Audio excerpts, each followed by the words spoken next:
जो लोग पांचवें घर से एजुकेशन को देखना शुरू कर देते हैं।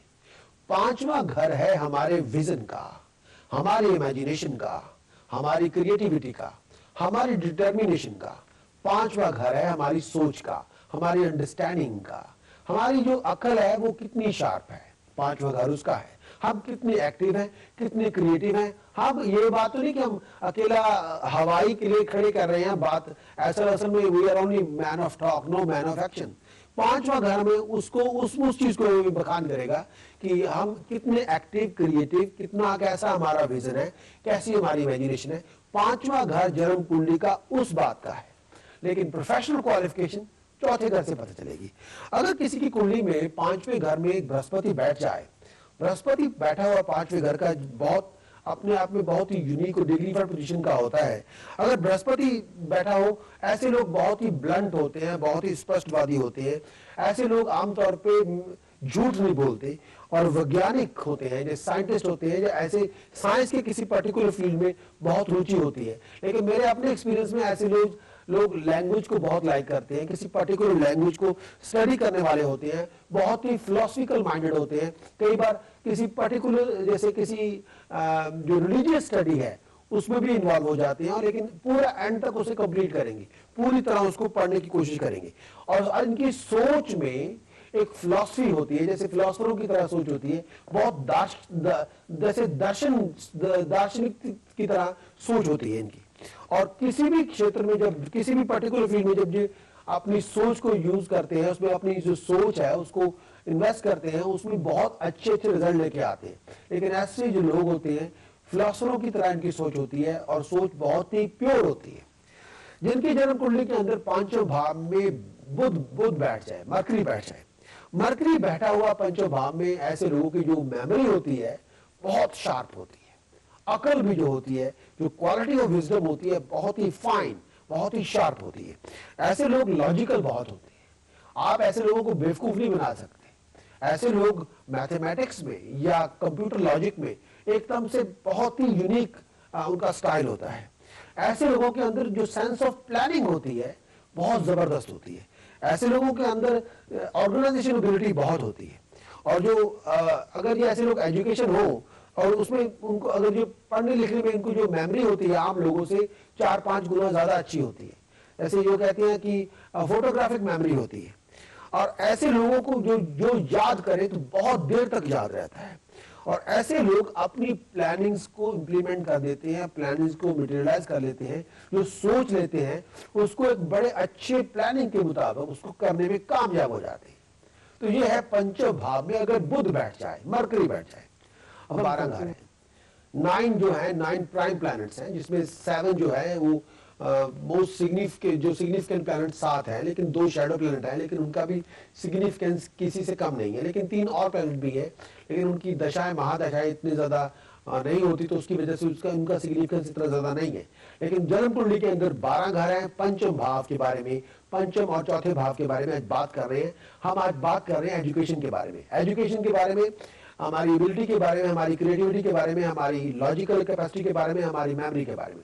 अगर पंचम भाव में फायर एलिमेंट को साइन गवर्न करे, अगर पांचवें घर में फायर एलिमेंट की साइन हो, मान ली लियो हो और एरीज हो या सजिटेरियस हो, अगर ऐसा साइन किसी के पंचम भाव में आ जाए, ऐसी राशि किसी जन्म कुंडली के पंचम भाव में हो, ऐसे लोग बहुत ज्यादा हार्ड वर्किंग होते हैं, बहुत सिंसियर होते हैं, अपनी अटेम्प्ट्स बहुत अच्छी करते हैं और बहुत ज्यादा फर्म होते हैं अपनी अप्रोच के अंदर, और हर एक चीज को बहुत सीरियसली लेते हैं, बहुत गंभीरता से लेते हैं।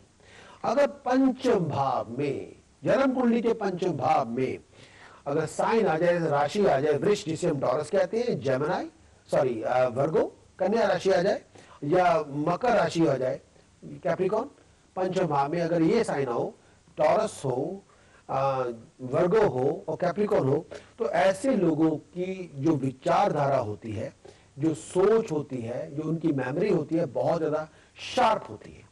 लेकिन कैप्रिकॉर्न अगर 5th हाउस में हो, तो उसमें मेरा थोड़ा अपना जो एक्सपीरियंस है, कई बार पंचम भाव में कैप्रिकॉर्न हो, कई बार ऐसे लोगों के अंदर नेगेटिविटी हो सकती है, थोड़ी नेगेटिव एटीट्यूड होता है, तो कई बार उनकी सोच के अंदर नेगेटिविटी आती है। यही एक थोड़ा सा कैप्रिकॉर्न अगर 5th हाउस में हो, तो ये थोड़ा खतरा रहता है।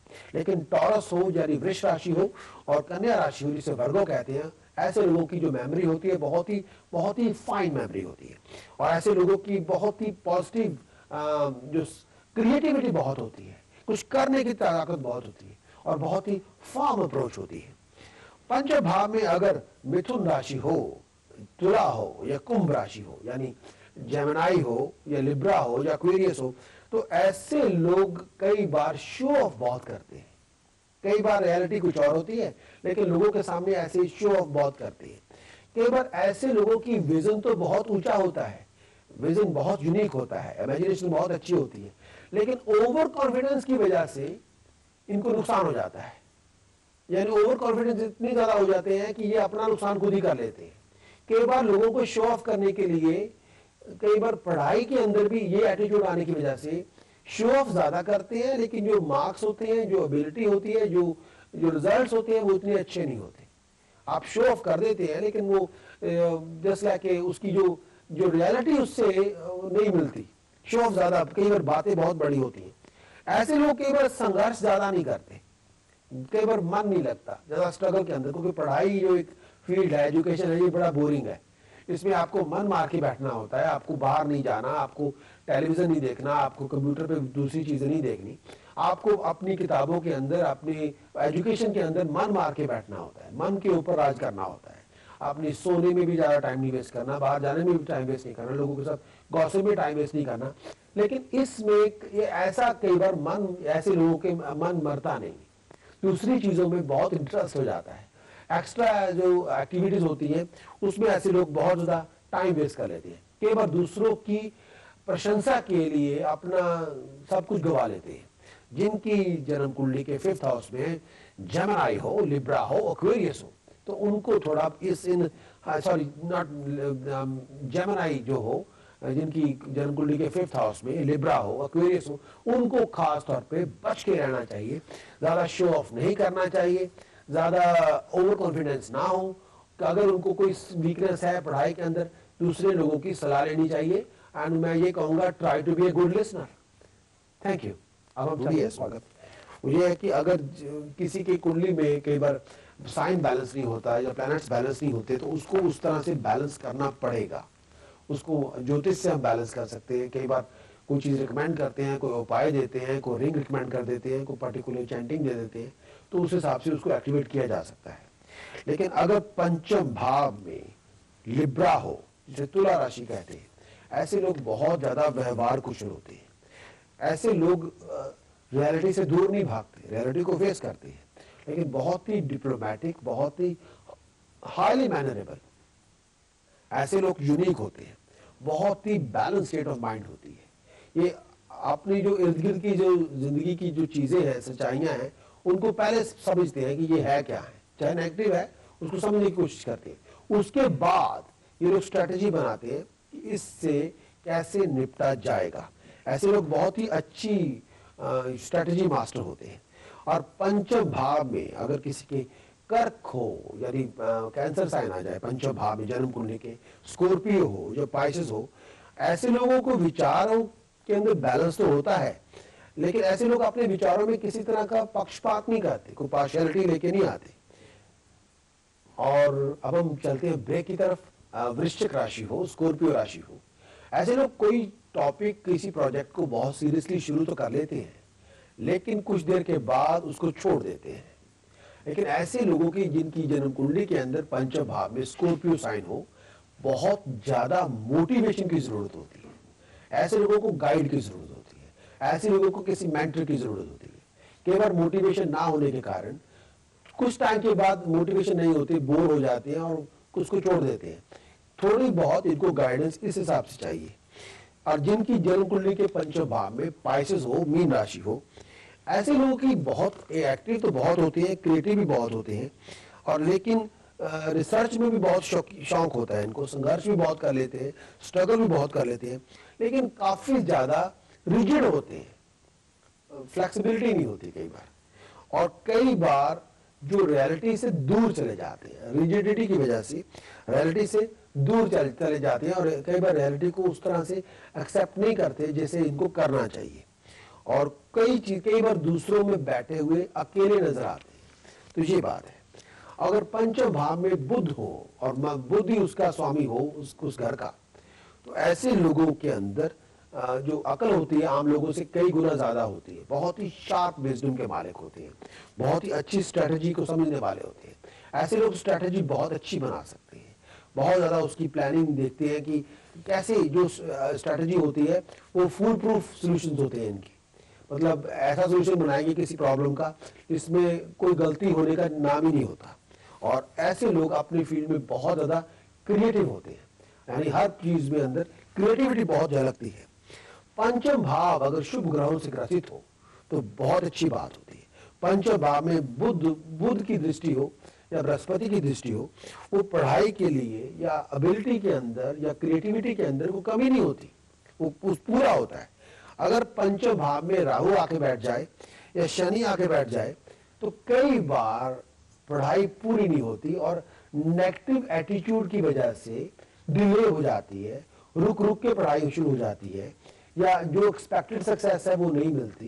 एक्सपेक्टेड सक्सेस जो एक्टिविटी होती है, जो जैसे जो उनका कर्म है वो सच्चाई से दूर होता है, जो एफर्ट्स हैं उसको रिवार्ड्स नहीं मिलते या रुक रुक के मिलते हैं। तो कई बार राहु पंचम भाव में बैठ जाए या शनि पंचम भाव में बैठ जाए, अगर कहीं नीच होके बैठ जाए तो ऐसे लोगों को जो अकल होती है, जैसे कहते हैं इसकी मत मार हो गई है, यानी अकल जो होती है वो काम नहीं करती। अकल एक ख्याल तो होंगे लेकिन उसकी प्रैक्टिकल वैल्यू नहीं होती।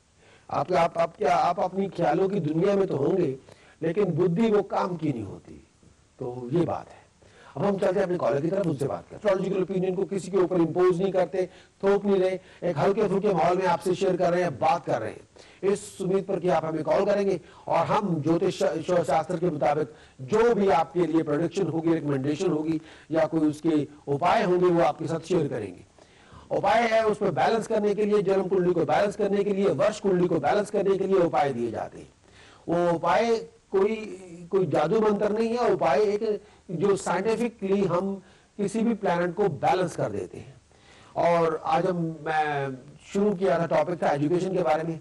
एजुकेशन या शिक्षा किसी इंसान के लिए उसका गहना है, ये बहुत बड़ा जेवर है, ये बहुत बड़ी जूल है, इसको कोई चुरा नहीं सकता। ये आप जिंदगी में माँ बाप किसी बच्चे को सबसे बड़ा जो गिफ्ट दे सकते हैं एज ए गिफ्ट, ना वो मकान दे सकते हैं ना कार, वो भी उसका भी कोई वैल्यू नहीं है।